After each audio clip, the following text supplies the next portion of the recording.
মহাসচিব engineer BM এরশাদ ভাই। আসসালামু আলাইকুম ওয়া রাহমাতুল্লাহি ওয়া বারাকাতুহু।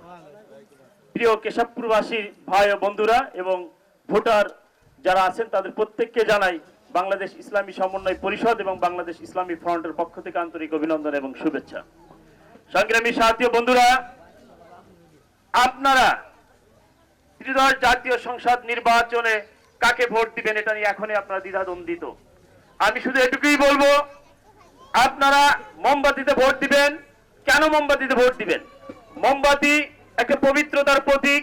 মোমবাতি নিজে জ্বলে অন্যকে আলোকিত করে। মোমবাতি মসজিদে, মাদ্রাসায়, গির্জা, প্যারাগো, এমনকি যখন ক্যান্সার গবেষক যাকে নিয়ে চিকিৎসা ক্ষেত্রে আমরা নোবেল বিজয়ের স্বপ্ন দেখি, আর সেটা যদি সম্ভব হয় সেটা বৃহত্তর হবিগঞ্জবাসীর গর্ব এবং অহংকারের জায়গা নির্ধারিত হবে। সংগ্রামী সাথী ও বন্ধুরা, ডাক্তার এস এম সারোয়ার সাহেব শুধু পেশায় একজন ডাক্তার নন, তিনি দীর্ঘ 30 বছর যাবৎ মেহনতি খেটে খাওয়া মানুষের অধিকার আদায়ের লক্ষ্যে রাজপথে থেকে সংগ্রাম করে চলেছেন। তিনি বিশ্বাস করেন শ্রমিকের ন্যায্য মূল্য যদি তাদের নির্ধারণ করে দেওয়া যায়, তারা যদি তাদের অধিকার সম্পর্কে সচেতন হয়, তাহলে এদেশ সুজলা সুফলা শস্য শ্যামলা এক নতুন বাংলাদেশ বিনির্মিত হবে।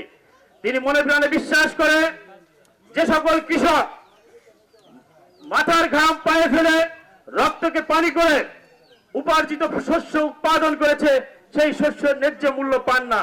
তিনি দীর্ঘ 30 বছর সেই আন্দোলন করে চলেছেন। আপনারা ডাক্তার এস এম সারোয়ার সাহেব সম্পর্কে খুব কম জানেন। তিনি একজন মানবিক মানুষ, সবসময় তার হৃদয় কেটেছে মেহনতি মানুষের জন্য। সংগ্রামী সাথী ও বন্ধুরা, এস এম ডাক্তার সারোয়ার সাহেব যদি মোমবাতিকে জয়যুক্ত হয়ে জাতীয় সংসদে যেতে পারে, তাহলে তিনি সব সময় মেহনতি মানুষের অধিকার রক্ষার জন্যই কথা বলবেন। আপনারা আপনাদের মূল্যবান ভোট, আপনারা অনেকে হয়তো চিন্তা করেন একটি ভোট কি আর এমন দাম, কিন্তু আপনাদের এই ভোট শুধু একটি ভোট নয়, এটা একটা মহামূল্যবান চিন্তার এবং রায় দেওয়ার প্রতিফলন। আপনার এই মূল্যবান ভোট একজন সৎ যোগ্যবান ব্যক্তিকে দিয়ে এ দেশটাকে সত্যিকার অর্থে একটি নতুন স্বাধীন সার্বভৌমত্ব বাংলাদেশ গড়ার স্বপ্ন দেখান।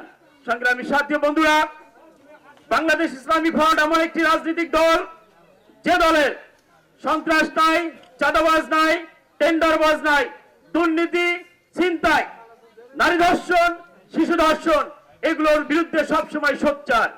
সংগ্রামী সাথী ও বন্ধুরা, আমি আমার বক্তব্য দীর্ঘায়িত করব না, শুধু একটি উদ্যত কণ্ঠে আপনাদের আহ্বান থাকবে। আপনারা যদি শান্তি চান, একটি নতুন বাংলাদেশ বিনির্মাণের স্বপ্ন নিয়ে যদি আপনারা সামনের দিকে এগোতে চান, তাহলে আমি মনে করি এই মুহূর্তে মোমবাতির কোনো বিকল্প নেই, ডাক্তার এস এম সারোয়ার সাহেবের কোনো বিকল্প নেই। সেই সাথে আমি আপনাদের মাঝে একটা প্রতিশ্রুতি দিয়ে যাব, ডাক্তার এস এম সারোয়ার সাহেব আমার বন্ধু তুল্য বড় ভাই।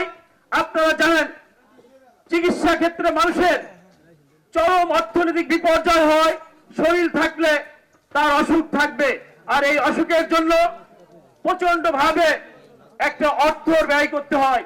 আমি এই কেশবপুরবাসীকে বলবো, আপনারা যদি বিশেষ করে এই কেশবপুর সেন্টারেও যদি জয়যুক্ত করতে পারেন, ডাক্তার এস এম সারোয়ার সাহেব সংসদে যাক আর না যাক, এই কেশবপুর সেন্টারে আপনারা ভোট দিয়ে একটা বিপ্লব আনবেন। ডাক্তার এস এম সারোয়ার সাহেব আপনাদেরকে ফ্রি চিকিৎসার ব্যবস্থা করবে ইনশাআল্লাহ। এই আহ্বান রেখে আমি আমার বক্তব্য শেষ করছি। মোমবাতির জয় হোক, মেহনতি মানুষের জয় হোক, জয় হোক এস এম সারোয়ার সাহেবের। ধন্যবাদ সবাইকে। আসসালামু আলাইকুম ওয়া রাহমাতুল্লাহি ওয়া বারাকাতুহু।